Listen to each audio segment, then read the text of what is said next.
خبر شامل کرتے ہیں زاہد عباس کی ڈونگی آزاد کشمیر سے۔ تحصیل کھوئی رٹا آزاد کشمیر میں پہاڑی تودا گرنے سے ایک مکان مکمل طور پر تباہ، تاہم گھر کے تمام افراد موجزانہ طور پر محفوظ رہے۔ تفصیلات کے مطابق تحصیل کھوئی رٹا آزاد کشمیر کے نواحی علاقہ درکوٹی کے مقام پر پہاڑی تودا مکان کی چھت پر گرنے سے مکمل تباہ ہو گیا، تاہم گھر کے تمام افراد موجزانہ طور پر محفوظ رہے، کوئی جانی نقصان نہیں ہوا۔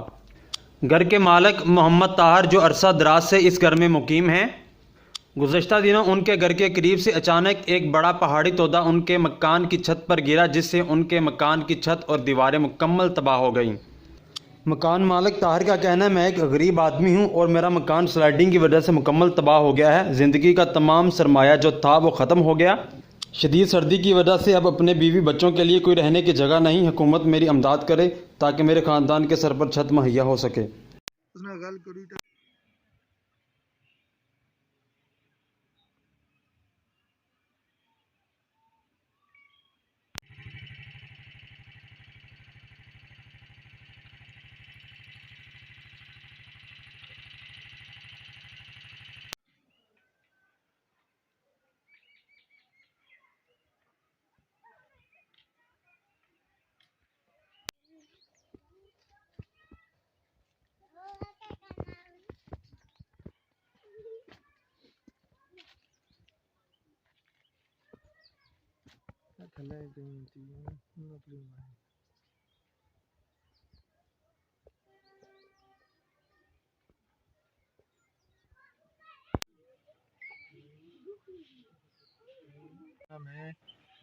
میں نے تو مزدوری کری دیہڑ لائی اپنا یہ 2-3 کمرے دو بنائے سن تو قدرتی آفات کی وجہ تو سمجھو یہ بالکل ڈیمیج ہو گئے ہوں رہنا بالکل کوئی آسرا نہیں ہے سمجھ آئیے تو بچے ماڑے اپنے نانکے نے گئے جنا نا مہربانی سی شکریہ سی ادا کرنا اس نا ٹھیک ہے تو یہ ہے بھائی میں دیہڑ شہڑ لائی تو اتنا کچھ کیتا سی لیکن قدرتی ایک اس طرح حادثہ ہویا تو سارا کچھ بالکل ٹوٹی بھجی گیا۔